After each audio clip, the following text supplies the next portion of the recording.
Existia um cientista na Universidade da Virgínia, nos Estados Unidos, e realizou vários estudos sobre reencarnação. Ele escreveu um dos seus livros, 20 Cases Suggestive of Reincarnation. Neste livro, ele conta um experimento que ele fez com um garoto do Alasca,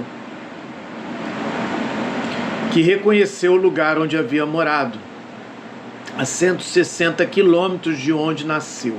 Ele alegava ser a reencarnação do irmão de sua própria mãe. Ele comentou diversos fatos reconhecidos pela sua mãe. Ainda contou como teria sido morto por uma bala na barriga, onde na atual encarnação ele possui uma cicatriz exatamente no ponto onde ele disse que teria tomado o tiro. Todos os relatos conferem com a realidade, segundo a sua própria mãe. Seu temperamento, inclusive, lembra o do tio. Eu tenho um outro caso a citar, que é um filme. Quem quiser, me peça nos comentários e eu vou disponibilizar. Porque esse filme eu só tenho ele no Google Drive e eu posso compartilhar com quem tem interesse. O nome do filme é O Universo no Olhar. É um filme também que conta a história de um cientista materialista que não acreditava em Deus, em reencarnação.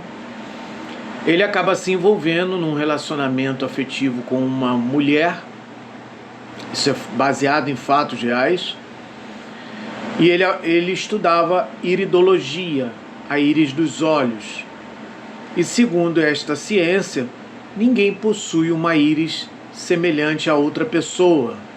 Assim como a impressão digital, ela é única em cada ser humano. A história se desenrola da forma que ele perde a sua namorada, por quem ele estava perdidamente apaixonado, num acidente grave de elevador.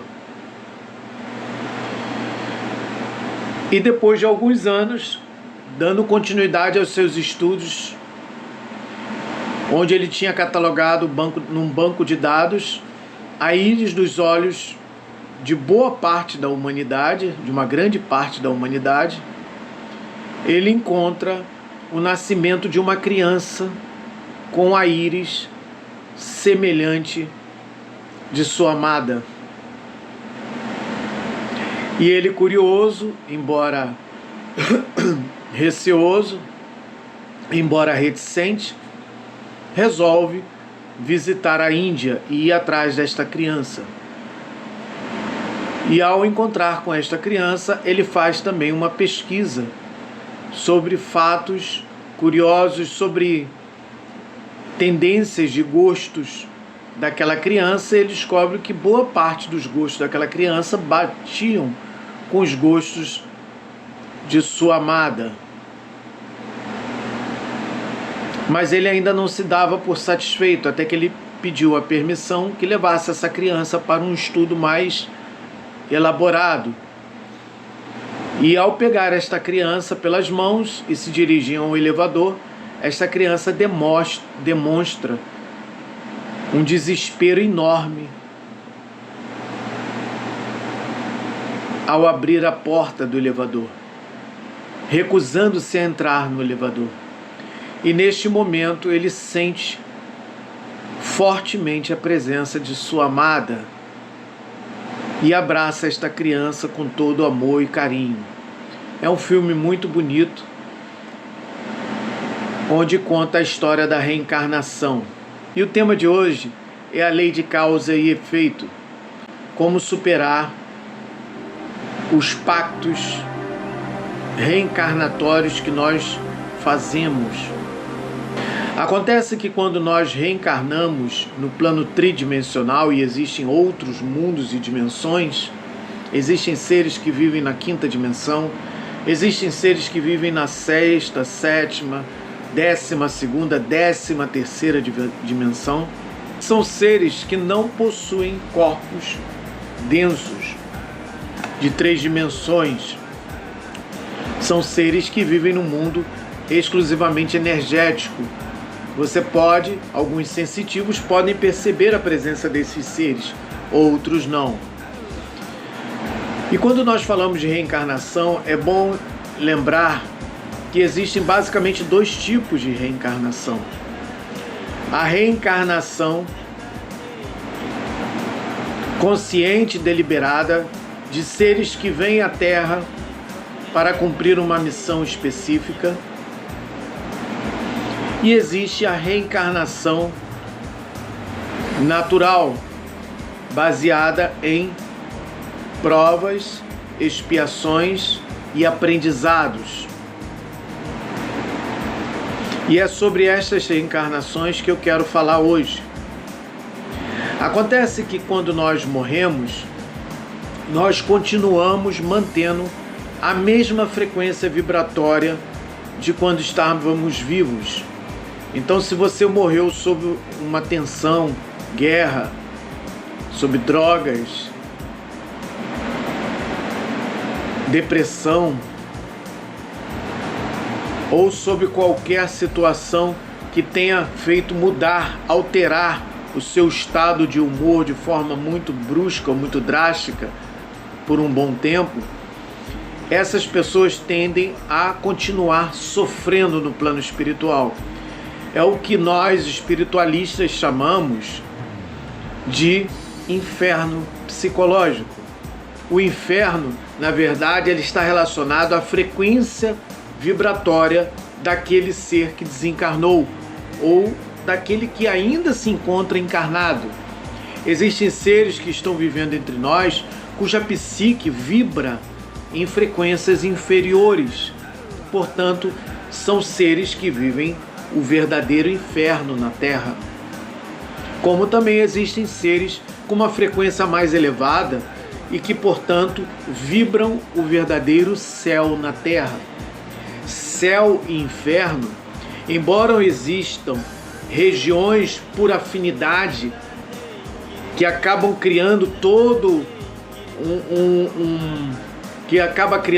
um ambiente que caracteriza céu e inferno, ou seja, quando vários seres se reúnem numa frequência vibratória mais elevada, eles acabam contribuindo para a criação de um ambiente onde esses seres se encontram vibrando, né, mais elevado, mais agradável.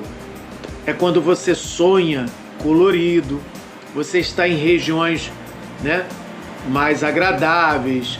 Quando nós saímos do corpo ao dormir, o nosso estado psíquico ele está afim com aquilo que nós vibramos durante o dia.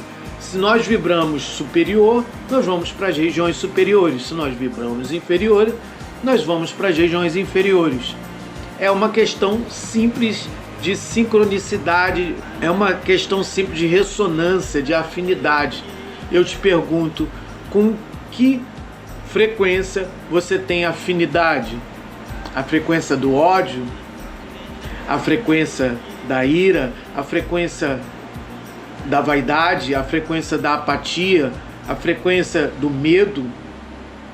Existem pessoas que vivem verdadeiros pesadelos no plano espiritual por conta do medo. Existem pessoas que vivem em ambientes de guerra, de luta, demandas, brigas exacerbadas no plano espiritual por conta de vibrar estas emoções. E o mais interessante de tudo é o que nos faz não recordar ou não perceber a diferença frequencial, ambiental, de dimensões superiores ou inferiores. É muito comum nós dormirmos e acordarmos e lembrarmos de alguns detalhes, de alguns sonhos, ou se lembramos de alguns sonhos, nós não tivemos qualquer interferência no enredo daquele sonho. Isto significa que nós não estamos despertos. Isto significa que nós estamos ainda num estado de sonolência de nossas consciências. No que se refere às agendas, nós, quando morremos e desencarnamos, nós carregamos um filme para o plano espiritual, e este filme, que está no nosso próprio inconsciente, ele volta a se mostrar diante dos nossos olhos, de forma que nós enxergamos onde erramos, onde acertamos, e isto vai permitir com que esta alma, ao escolher novamente reencarnar-se, ao ter uma nova opção de reencarnar, ela possa decidir por quais experiências ela precisa passar a fim de recobrar uma parte de sua consciência perdida, seja por questões dramáticas, de relacionamentos, de envolvimentos com a vida de uma forma mais ou menos equivocada, seja por questões trágicas, situações que envolveram violência, agressão, crimes. E quando nós fazemos um levantamento, quando nos é dada a oportunidade de fazer este levantamento de tudo aquilo que nós vivenciamos numa vida anterior, nós temos a oportunidade de querer reparar esses atos ou de superá-los.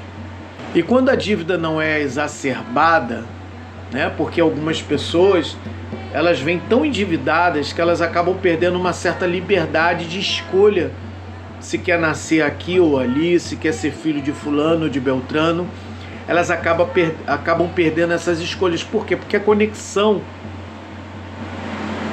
a ressonância dela com esses seres com os quais ela possui dívidas é tão forte que ela não consegue se desvencilhar e acaba reencontrando, às vezes como filho, como pai, como irmão, de seus oponentes de vidas passadas, a fim de acertar contas.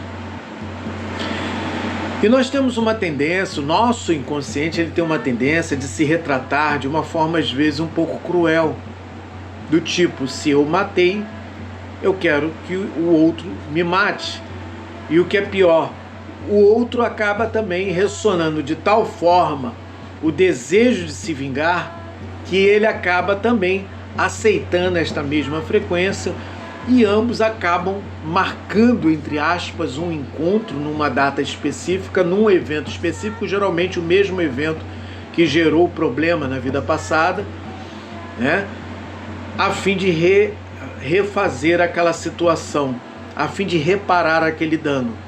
Digamos que uma mulher traiu um homem numa vida passada e este homem resolveu assassiná-la. Numa próxima existência, acontece o mesmo evento. Esta mulher passa por uma tentação novamente de trair aquele homem. Em alguns casos, digamos que ela caia novamente na mesma tentação e trai aquele homem. E ele, mesmo pensando em cometer um ato, ele resolve não cometer aquele ato.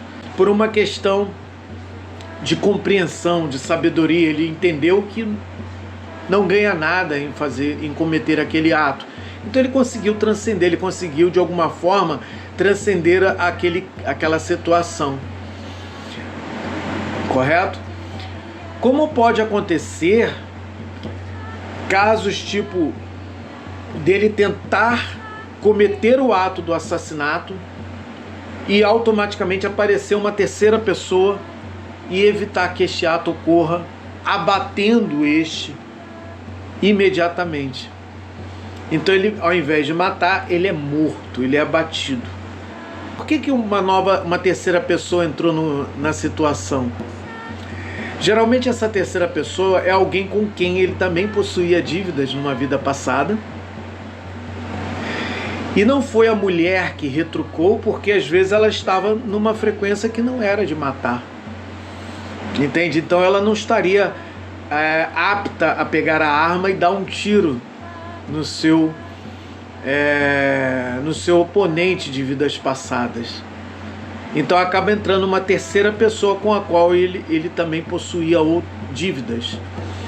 Então este cenário, este processo ocorre de uma forma natural. Não há nenhum acordo, né, como alguns supõem que no plano espiritual existe lá um grupo que existe os senhores do karma, que eles acabam de alguma forma assistindo a fim de amenizar, a fim de facilitar, mas isto não ocorre com todos os seres, entende?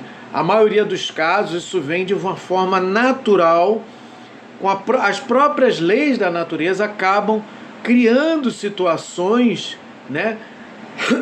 Criando as conexões kármicas de uma forma natural. Isso chama-se lei de causa e efeito. Se eu emano ódio para uma pessoa, o que eu vou receber? Ódio. Mesmo que não seja desta pessoa, mas alguém captou esse ódio. Digamos, porque ninguém anda sozinho, não é verdade? Eu, por exemplo, você pode emanar uma energia ruim contra mim, mas você não sabe quais são os seres que estão junto de mim. Eu posso estar acompanhado de seres iluminados, como eu posso estar acompanhado de ancestrais que possuem uma lealdade muito grande a mim e que vão me defender, que vão me proteger e que vão, de alguma forma, né, correr atrás do prejuízo. Então a gente nunca deve subestimar alguém, né? E devemos sempre estar atento às consequências dos nossos atos. Essas consequências podem ser de uma forma imediata, como pode ser de uma forma a médio prazo, ou seja, quando eu digo a médio prazo, eu digo até o final da vida daquela pessoa, mesmo que ela viva 100 anos. É a médio prazo. Por que a médio prazo? Né? Ainda estou forçando a barra. Porque a longo prazo existem as reencarnações.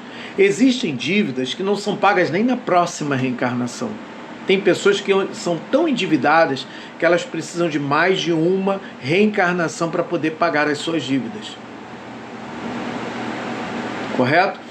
Então, o que é o karma, a lei de causa e efeito?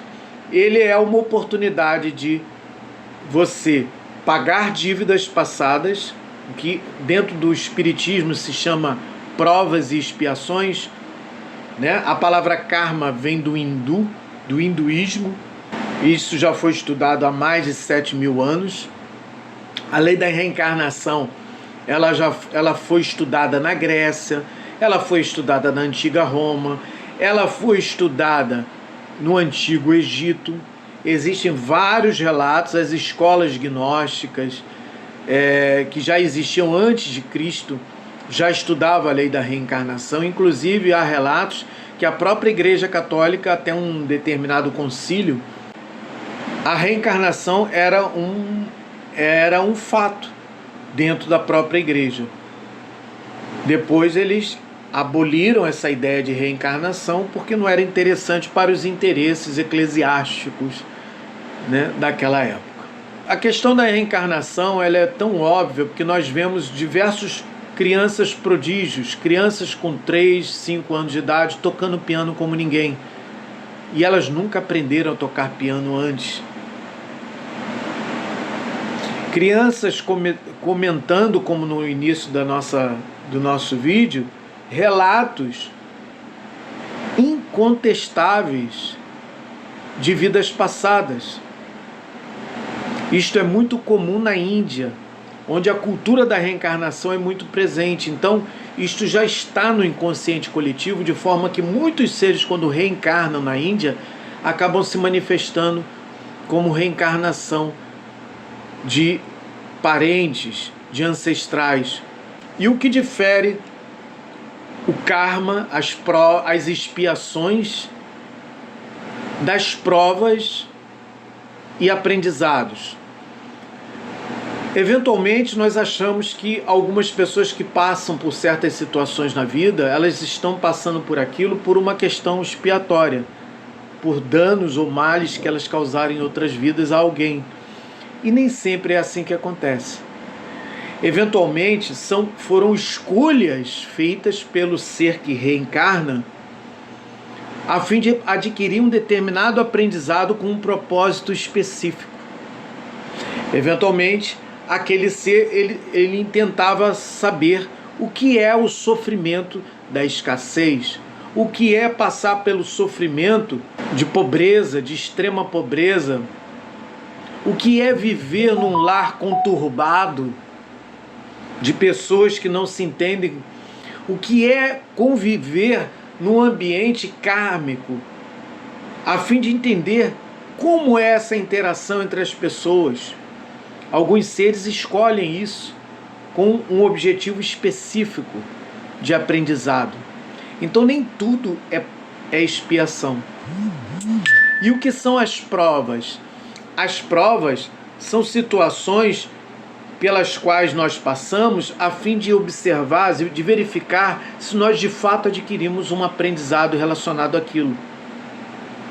Então, por exemplo, como lidar com uma situação de deslealdade? Eventualmente você passa por situações de deslealdade em sua vida. E não tem a ver com expiação, não é um karma, mas é a oportunidade de verificar se você aprendeu algo sobre aquele assunto. Entende? E naquele momento, quase sempre quando você não passa na prova, você nem percebe, porque você não adquiriu o aprendizado que deveria adquirir. Mas quando você passa pela prova, você percebe que aquilo ali era uma prova pela qual você passou.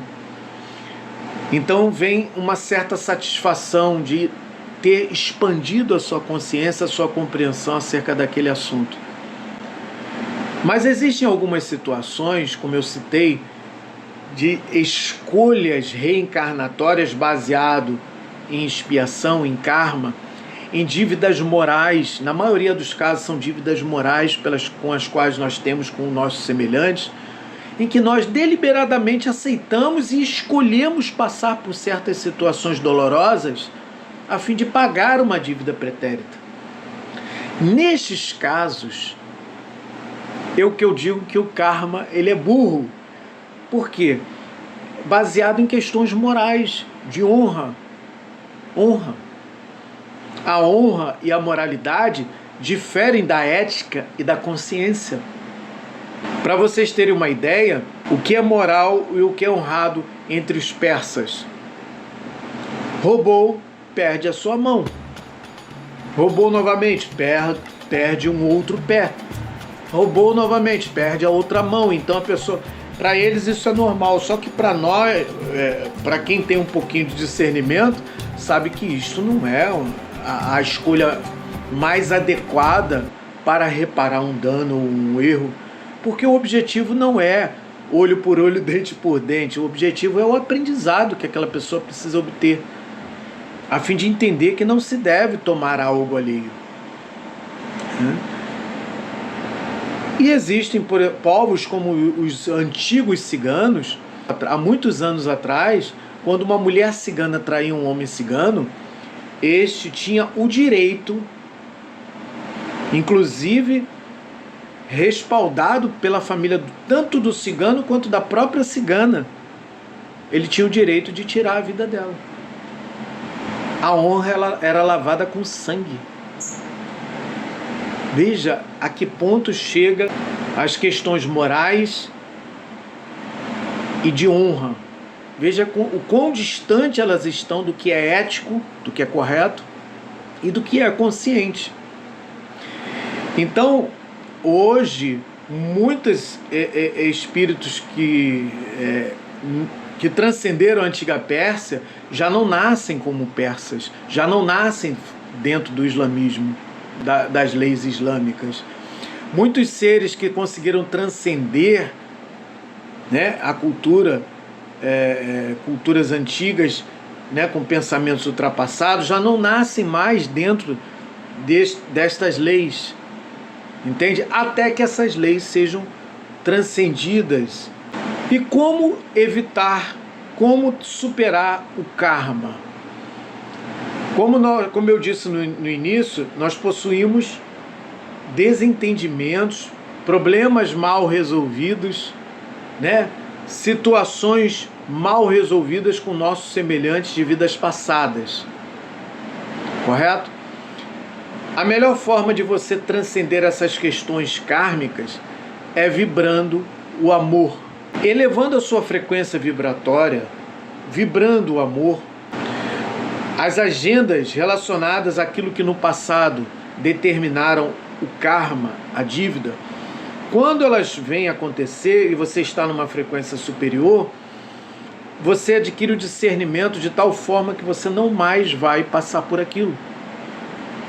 Voltando ao exemplo anterior, quando a pessoa, eleva a sua frequência, o encontro macabro deixa de existir.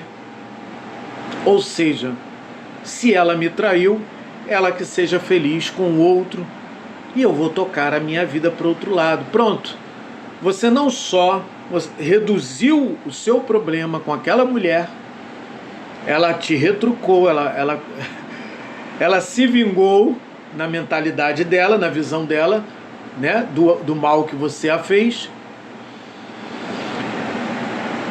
Você não reincidiu no mesmo erro de uma vida passada e ainda conseguiu se libertar de um algoz que estava ali pronto para tirar a sua vida. Então veja como todo esse processo desenrola. E ainda tem mais, você ainda deu oportunidade a tanto ela quanto ele refletir, ter uma nova percepção do que nós consideramos como traição. Existe uma compreensão aí que é o fato de que as pessoas, elas são livres. Elas têm o direito e a oportunidade de escolher seus caminhos. Ninguém é propriedade de ninguém. O termo traição, ele é, sob o ponto de vista consciencial, muito relativo, Por quê? Quem é aquele que você considera como traidor? Aquela pessoa a quem você depositou excessiva confiança. Só que você, quando deposita muita confiança numa pessoa, você está correndo o risco de não conhecer esta pessoa, de não saber do que ela é capaz. Entenda que todos nós temos o direito e a possibilidade de cometer erros. Eu digo sempre que às vezes o meu maior traidor sou eu mesmo. Quantas vezes eu falo o que eu não queria falar, eu faço o que eu não deveria, o que eu acho que não deveria fazer, ou deveria fazer de uma outra forma, Então, gente, a traição é uma questão muito relativa. Na verdade, a maior traição que uma pessoa comete é contra ela mesma. Todas as vezes que eu maltrato alguém que eu amo, eu estou me traindo. Concorda comigo? Nós, como terapeutas holísticos, nós nunca levamos qualquer questão para o lado moral. Nós não levamos qualquer questão para o lado da honra.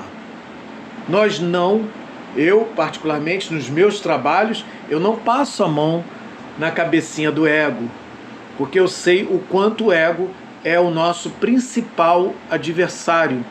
É aquele que precisa ser lapidado de forma que o nosso eu inferior ele possa estar a serviço do eu superior. Pessoas muito egoístas, muito egocêntricas, são pessoas que sempre acabam colhendo os frutos de suas escolhas. Porque as escolhas feitas baseadas no ego, elas são, na verdade, a causa e a origem do karma. Elas são a causa e a origem de dor, sofrimento, de dívidas. Porque é a própria lei de causa e efeito. Se eu estou pautado na ira, na vaidade, na ambição, na inveja, quais são os frutos que você acha que eu vou colher a partir daí? É uma reflexão a ser feita. Se você quer aprender como lapidar as nossas joias, que é o nosso eu inferior, o nosso eu inferior é como se fosse uma pedra bruta, embrutecida pela lama, pela sujeira, pela poeira, pela lama, pela sujeira, pelos cascalhos, que tomam ela e não permite que ela brilhe. Então é fundamental eu desbastar a parte bruta, a fim de fazer com que aquilo que é a verdadeira essência da joia, a joia preciosa, ela possa se manifestar e efetivamente brilhar. Este é um trabalho que nós chamamos de verdadeiro trabalho alquímico, que nós precisamos realizar dentro de nós mesmos. Prachodaya